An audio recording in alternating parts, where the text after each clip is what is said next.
नमस्कार विद्यार्थी मित्रांनो, उमेद आयएसच्या या ऑनलाईन प्लॅटफॉर्मवर मी प्रफुल्ल कुमार तुम्हा सर्वांचं पुन्हा एकदा मनापासून आपली जी बॅच आहे, जी बॅच आता त्यापैकी बऱ्यापैकी मंडळी करत आहात आणि काही लोकांची या सगळ्या संदर्भानं विचारणा सुद्धा आहे. बॅच अंतर्गत आपण काही प्रश्न त्या ठिकाणी टेस्ट सिरीजच्या माध्यमातून सॉल्व्ह केले होते. काही प्रश्न डिस्कस सुद्धा करणार आहोत. हे प्रश्न आपल्याला डील करत असताना कुठेतरी अवघड वाटणार आहे आणि त्या अवघड वाटलेल्या सगळ्या प्रश्न करण्याचा प्रयत्न आज आपण निश्चितपणे करू. बघा, यासाठी तुम्ही फॉर्म भरलेला असेल आणि त्या मंडळी भरलेला नाही अजूनही, त्याने निश्चितपणे भरा. पद चांगलं आहे, फार जबाबदारीचं आहे, चांगल्या पगाराचं आहे आणि सोबतच खूप चांगलं काम करण्याची संधी मुंबईमध्ये आपल्याला प्राप्त झालेली आहे. ही बाब या ठिकाणी लक्षात घ्या. आता ह्या बॅचच्या बाबतीमध्ये मी नंतर तुम्हाला सांगणार आहे. पहिल्यांदा आपण या सगळ्या संदर्भाने असलेले प्रश्न आता डिस्कस. नंबर 1 बघा, थोडा मी पॉज सुद्धा घेतो. ह्या प्रश्नाच्या बाबतीमध्ये तुम्ही सुद्धा उत्तर देण्याचा प्रयत्न करत असाल तर फार चांगलं होईल, कारण तुम्ही सुद्धा हा कंटेंट, हा भाग, हा नियम तुम्ही वाचलेला आहे आणि सोबतच तुम्ही अभ्यासत आहात. निश्चितपणे या प्रश्नाचा प्रयत्न करा. पहिला प्रश्न बघा, शासकीय कर्मचाऱ्याच्या संबंधात कुटुंबीय यामध्ये कोणाचा समावेश आहे असं आपल्याला या ठिकाणी विचारलेलं आहे. ते 4 पर्याय दिलेले आहेत. नंबर 1 कर्मचाऱ्याची पत्नी किंवा पती. सेकंड नंबर संपूर्णतः अवलंबून असणारा सावत्र मुलगा किंवा मुलगी. 3 नंबरवर कर्मचाऱ्यावर पूर्णपणे अवलंबून असणारे सासू सासरे आणि 4 नंबरवर दिलेला आहे वरीलपैकी सर्व.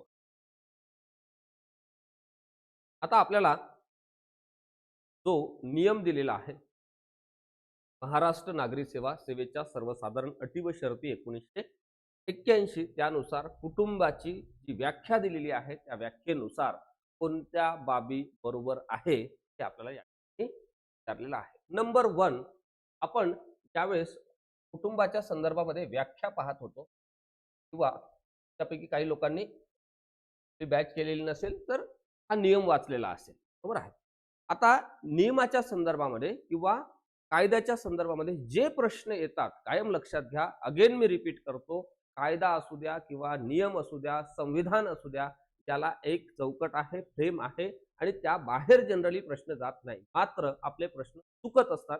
याचं कारण असं, हे आपण कुठेतरी समजून घेत असताना विजन करत असताना कमी पडतो आणि दिलेल्या बाबी किंवा त्या सगळ्या शब्दांचा अर्थ आपल्याला कळत किंवा त्यावर आलेले प्रश्न, जे प्रश्न अशा उदाहरणादाखलचे त्या संदर्भानं आपण चुकू शकतात. मुळात हा विषय समजून घेणं गरजेचं आहे. आता कर्मचाऱ्याची पती किंवा पत्नी हे येते का? 100% येते. संपूर्णतः अवलंबून हा काय आहे? कीवर्ड आहे. मी तुम्हाला सांगितलंही होतं शेषमध्ये की निश्चितपणे हा काय आहे? कीवर्ड आहे आणि त्यांच्यावर अवलंबून असणारा सावत्र मुलगा किंवा मुलगी असू द्या किंवा औरस मुलगा किंवा मुलगी असू द्या किंवा दत्तक घेतलेला असू द्या, जो त्यांच्यावर डिपेंड आहे, ते इन्क्लूड केला जातो. ही बाब या ठिकाणी त्यांचा समावेश कुटुंब या व्याख्येमध्ये केला जातो. ही बाब लक्षात. त्यानंतर कर्मचाऱ्यावर पूर्णपणे अवलंबून असणारे, आता जे जे त्या व्यक्तीवर अवलंबून आहे त्यांचा निश्चितपणे त्यांच्या कुटुंबामध्ये समावेश होतो. जे अवलंबून नाही त्यांचा समावेश होत नाही असं मी त्या ठिकाणी सांगितलं होतं. ज्यांनी सेशन केलं त्यांना निश्चितपणे ते आठवत असेल. अर्थात त्याचं योग्य उत्तर आहे नंबर 4. हे त्याचं काय आहे बाब लक्षात. चला, मी नेक्स्ट प्रश्नाकडे जातो. आता ह्या नेक्स्ट प्रश्नाचं उत्तर तुम्ही देण्याचा प्रयत्न करा. प्रश्न आहे, राज्याच्या एकत्रित निधी संदर्भात कोणते विधान अयोग्य आहे? म्हणजे कसे चुकीचे विधान आपल्याला या ठिकाणी ओळखायचे. अयोग्य म्हणजे चुकीचे. चला सांगा, त्या प्रश्नाचं उत्तर देण्याचा प्रयत्न करा. जर प्रश्नाचं उत्तर आलं नाही तर निश्चितपणे मी इथे तुम्हाला एक्सप्लेन करायला आहेच. बघा, राज्य शासनास प्राप्त झालेल्या महसुलाच्या सर्व रकमा यांचा समावेश होतो. करेक्ट. शासनास प्राप्त झालेल्या महसुलाच्या काही रकमा नाही, तर इथे काय सर्व रकमा येणं अपेक्षित आहे. म्हणून हे कसं आहे? अयोग्य आहे. हे त्याचं काय आहे? उत्तर आहे. आपल्याला काय विचारलं? अयोग्य निवडा. राजकोष पत्रांद्वारे, इथं काय झालं? प्रिंट मिस्टेक झाली. द्वारे उभारलेली सर्व कर्जे करेक्ट आहे. अर्थोपाय आगाऊ उपाययोजना हे सुद्धा काय आहे?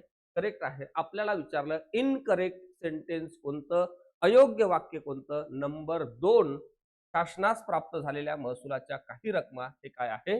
अयोग्य आहे. आणि उत्तर काय आहे? कधी कधी आपला प्रश्न असाही चुकतो की आपण बरोबर असलेलं कंटेंट वाचतो, प्रश्न आपल्याला विचारते चुकीचं ओळख. तर मग इथे आपण कुठेतरी कन्फ्यूज होऊन जातो आणि उत्तर सुद्धा निवडतो टिक करताना चुकतो का? कारण पुन्हा प्रश्नानं काय म्हटलेलं आहे हे विसरून जातो. असं होऊन चालत नाही. चला नेक्स्ट 3 नंबरचा प्रश्न. महाराष्ट्र नागरी सेवा सेवेच्या सर्वसाधारण शर्ती नियम 1981 अनुसार दिवस म्हणजे काय? तेच काय इथे काय विचारलेले आहे? व्याख्या काय विचारलेली आहे? व्याख्या विचारली आहे. आता दिवस म्हटल्यानंतर आपल्याला असं वाटतं स्वाभाविकपणे सकाळी पहाटे 5 पासून 6 पासून सायंकाळपर्यंत ते सूर्य उजाडल्यापासून तर सूर्यास्तापर्यंत, सूर्योदयापासून सूर्यास्तापर्यंतचा कालावधी आपण जनरली डे म्हणतो, दिवस म्हणतो. बरोबर आहे. अंधार पडला की रात्र. मात्र ह्या नियमांतर्गत दिवसाची व्याख्या पर्टिक्युलर काही आहे का? तर निश्चितपणे दिलेली आहे. त्यानुसार देण्याचा प्रयत्न करा उत्तर. चला. एका मध्यरात्रीपासून सुरू होऊन दुसऱ्या मध्यरात्री संपणारा कालावधी म्हणजे दिवस. अर्थातच 12 पासून तर कितीपर्यंत? हे काय? रात्री. लक्षात घ्या. हे त्याचं काय आहे? बेस्ट आन्सर आहे. करेक्ट उत्तर आहे. एका मध्यरात्रीपासून सुरू होऊन दुसऱ्या मध्यरात्री संपणारा कालावधी ज्याला या ठिकाणी दिवस म्हटलेला आहे, या नियमांतर्गत बाब लक्षात. आता इथे जे पर्याय आहे सकाळी 6 पासून 6 पर्यंत कालावधी, जनरली असं आपण टिक नाही, ते चुकवण्यासाठी इथे पर्याय टाकलेले आहे, ही बाब लक्षात. सकाळी 9:30 पासून संध्याकाळी 5:30 किंवा सकाळी 9:55 ते रात्री सायंकाळी 5-5:30 पर्यंतचा कालावधी हे वगैरे नाही. करेक्ट उत्तर आहे एका मध्यरात्रीपासून सुरू होऊन दुसऱ्या मध्यरात्री संपणारा कालावधी त्याला आपण काय म्हणतो? या नियमांतर नियम महाराष्ट्र नागरी सेवा सेवेच्या सर्वसाधारण शर्ती व अटी नियम 1981 अनुसार दिवस म्हणजे हा कालावधी. चला मी घेतो त्यानंतरचा प्रश्न क्रमांक 4. तर एकदम बेसिक आणि सोप्या कॅटेगरीचा आहे, मात्र अशा पद्धतीने करत नाही प्रश्न येऊ शकतो. तुमच्या नियमावरचा पहिल्याच पेजवर ह्या प्रश्नाचं उत्तर. त्यांनी पहिलं पेज फक्त पाहिलं, वाचलं नाही बरं का. एकदा जरी पाहिलं तरी सांगा. उत्तर देण्याचा प्रयत्न करा. महाराष्ट्र नागरी सेवा सेवेच्या सर्वसाधारण शर्ती नियम 1981 हे कोणत्या विभागाचे प्रकाशन आहे? ते आहे वित्त विभागाचे प्रकाशन. पर्याय क्रमांक 1 हे त्याचं काय आहे? उत्तर आहे. ओके चला नेक्स्ट क्वेश्चन. त्यानंतरचा प्रश्न आहे प्रश्न क्रमांक 5. आता या प्रश्नाचं उत्तर तुम्ही देण्याचा प्रयत्न करा. प्रश्न असा आहे, महाराष्ट्र नागरी सेवा सेवेच्या सर्वसाधारण शर्ती नियमानुसार शासकीय कर्मचाऱ्यास विशेष जिकिरीच्या स्वरूपाचे कर्तव्य. विशेष जिकिरी म्हणजे त्याला आपण काय म्हणतो? धोका, व याला का म्हणू आपण? जोखीम असं सुद्धा म्हणू. रिस्क रिस्क रिस्क म्हणू आपण त्याला. स्वरूपाचे कर्तव्य व कामामध्ये किंवा जबाबदारीमध्ये विशिष्ट वाढ या बाबींचा विचार करून एखाद्या पदाचा अथवा शासकीय कर्मचाऱ्याच्या वित्त लब्धीमध्ये वेतनाच्या स्वरूपात दिलेल्या वाढीस काय म्हणतात? पर्याय आहे निवड श्रेणी, सेकंड नंबर विशेष वेतन, कायम पद वेतन, समय श्रेणी वेतन. उत्तर सांगण्याचा प्रयत्न करा. चला योग्य उत्तर आहे विशेष वेतन. योग्य उत्तर काय आहे? विशेष वेतन आपण त्यांना म्हणतो. ते स्पेलिंग मिस्टेक झालेली आहे, म्हणतात, हरकत नाही. ओके चला त्यानंतरचा प्रश्न मी घेतो. प्रश्न क्रमांक 6. आता हाही प्रश्न एकदम तंतोतंत क्वालिटीचा आहे. ह्या नियमावर बनवलेला एकदम क्वालिटीचा प्रश्न आहे.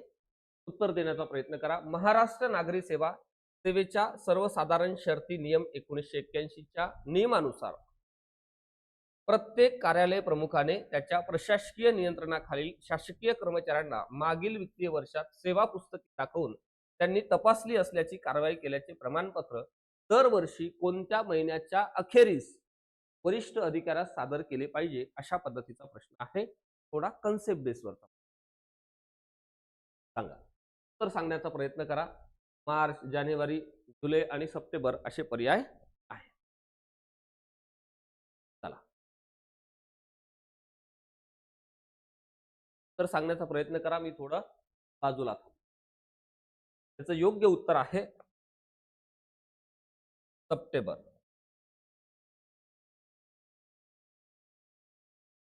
सप्टेंबर महिन्याच्या एंड पर्यंत आपल्याला ते सगळे प्रमाणपत्र सादर करणं गरजेचं. ओके, चला. त्यानंतरचा प्रश्न आहे प्रश्न क्रमांक 7. इथे सांगितलेलं आहे प्रवास खर्चात. इथे प्रवास खर्चाच्या संदर्भामध्ये आपल्याला काय विचारलेलं आहे, व्याख्याच विचारलेली आहे. एक प्रकारे ही बाब लक्षात. पुढील पैकी कशाचा समावेश होतो. आपण पाहिलेलं आहे की एखाद्या शासकीय कर्मचाऱ्याची बदली एका ठिकाणाहून दुसऱ्या ठिकाणी झाल्यास त्याला त्याच्या वैयक्तिक सामानासह त्यावेळेस त्या ठिकाणी पोहोचावं लागतं. ज्या ठिकाणी बदली झाली त्या सगळ्या संदर्भानं जो काही खर्च शासन देते त्याला आपण प्रवास खर्च म्हणतो. त्या प्रवास खर्चामध्ये कोणकोणत्या बाबी इन्क्लूड होतात, कोणकोणत्या बाबी समाविष्ट होतात, कोणकोणत्या बाबींचा समावेश होतो, हे आपण सविस्तरपणे व्यवस्थित पाहिलेलं आहे. ज्यांनी सेशन केलं नसेल त्यांनी नियम तर निश्चितपणे वाचलेलाच असेल. अर्थात तुम्ही ज्यांनी नियम वाचला त्यांनी प्रश्नाचं उत्तर देण्याचा प्रयत्न करा, आणि ज्यांनी सेशन केलं त्यांना चुकवण्याचा अधिकार नाही. चला सांगा. हे 4 सेंटेन्स दिले आणि पर्याय दिलेले बघा.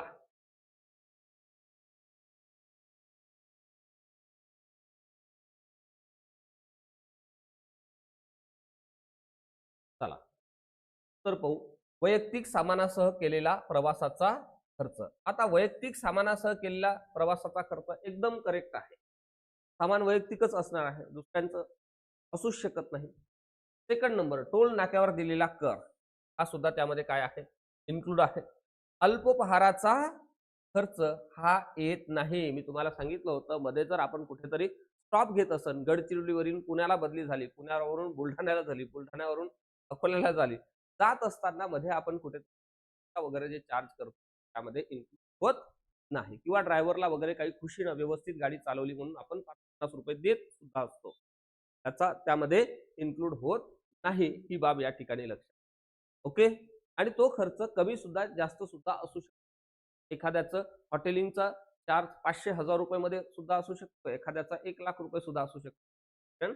देत नाही. पुढे काच सामानाची फूट ज्याला आपण म्हणतो, तर त्याचा सुद्धा त्यामध्ये काय होत नाही, समावेश होत नाही. म्हणजे एखादी काचेची खूप सुंदर टीव्ही त्या तुमच्या वाहनातून घेऊन जात आहे आणि ती फुटली तर त्याचा त्यामध्ये नाही किंवा त्याचा समावेश त्यामध्ये होत नाही. म्हणजेच काय, अ आणि ब. कुठे आहे अ आणि ब? सेकंड नंबर हे त्याचं काय आहे, तर आहे. करेक्ट. पुढे बघा. 8 नंबरचा प्रश्न.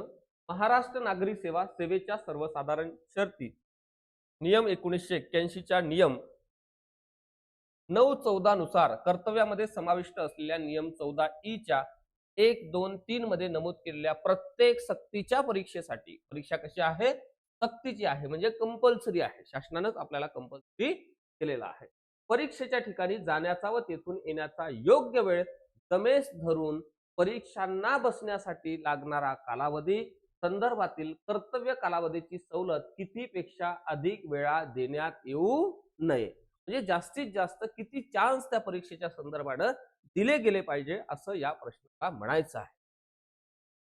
आपण पाहिलेलं आहे नियमामध्ये जास्तीत जास्त 2च संधी, त्या 2 पेक्षा जास्त संधी देऊ नये असं आपल्याला इथे म्हटलं आहे. म्हणून पर्याय क्रमांक 1 हे त्याचं काय आहे, योग्य उत्तर आहे. 2 पेक्षा अधिक संधी देऊ नये.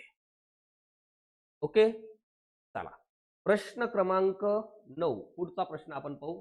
महाराष्ट्र नागरी सेवा सेवेच्या सर्वसाधारण शर्ती नियम 1981 च्या नियमातील तरतुदीनुसार कोणत्याही अधिकाराचा वापर करण्याच्या संबंधात शासन किंवा ज्यास या नियमाद्वारे किंवा त्या अन्वये अधिकार प्रत्यायोजित केला असेल अशा कोणत्याही प्राधिकारास काय म्हणतात? त्यांच्याकडे ऑथॉरिटी दिलेली आहे त्यांना काय म्हणतात सांगा. पर्याय आहे कक्ष अधिकारी, अवर सचिव, विशेष प्राधिकारी, सक्षम प्राधिकारी. आपण पाहिलेलं आहे त्यांना आपण काय म्हणतो? सक्षम प्राधिकारी म्हणतो. हे तर येतच नाही. इथे तुम्ही कदाचित कन्फ्यूज झाला असेल. सक्षम प्राधिकारी म्हणायचं की विशेष प्राधिकारी म्हणायचं. विशेष प्राधिकारी असा पद्धतीचा शब्दप्रयोग आपल्याला नेहमीच कुठे दिसत नाही. सक्षम प्राधिकारी आपण त्यांना काय म्हणतो या बाबतीमध्ये म्हणतो. ही बाब इथे लक्षात घ्या. हे त्याचं काय आहे? करेक्ट आन्सर आहे. ओके, चला पुढचा प्रश्न घेतो मी. प्रश्न क्रमांक 10. महाराष्ट्र नागरी सेवा नियमानुसार शासनाच्या पूर्व मान्यतेशिवाय, पूर्व मान्यता म्हणजे तिथे परवानगी हवी लागत नाही अशी बाब, पूर्व मान्यतेशिवाय शासकीय कर्मचारी कोठे साक्ष देऊ शकेल? आता इथे 4 बाबी दिलेल्या. नंबर 1, दूरचित्रवाणीवरील कार्यक्रमात शासकीय धोरणावर टीकात्मक साक्ष करायचं असेल, बरोबर आहे.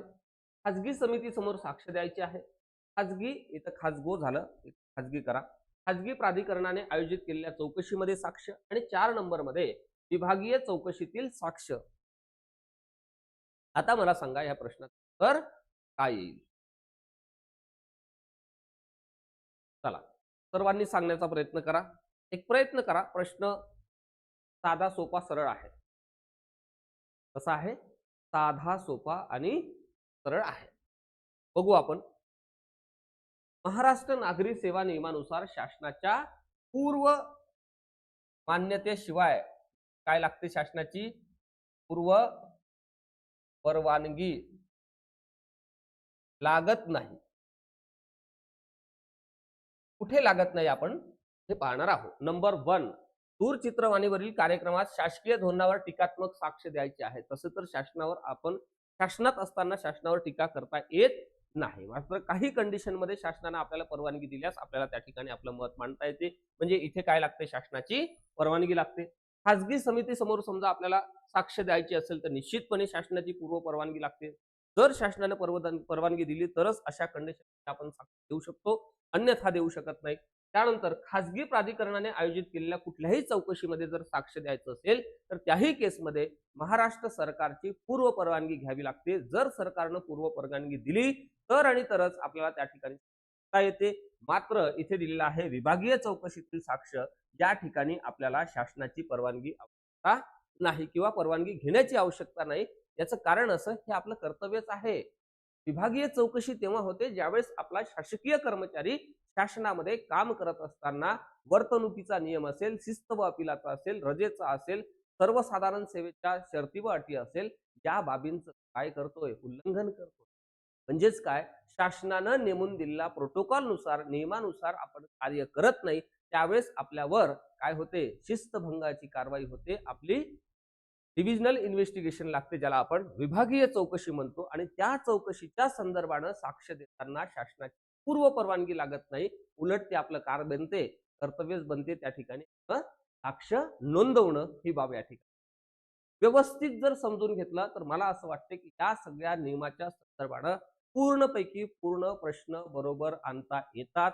अगेन ज्यांना ज्यांना रिपीट वाटते त्यांच्यासाठी आपली बॅच आहे की ज्यांना वाटते की हा सगळा पार्ट कठीण आहे आणि आपल्या बॅचच्या माध्यमातून फायदा होईल असं ज्यांना वाटते त्यांनी निश्चितपणे बॅचच्या बाबतीमध्ये सकारात्मक विचार करा. इथे आपण हा संपूर्ण घटक व्यवस्थितपणे करून घेतोय. इथे व्हिडिओ लेक्चर तुम्हाला किती वेळा पाहता येणार आहे, सोबतच त्यातले काही सेशन लाईव्ह होतील, काही रेकॉर्डेड त्या ठिकाणी असणार आहे.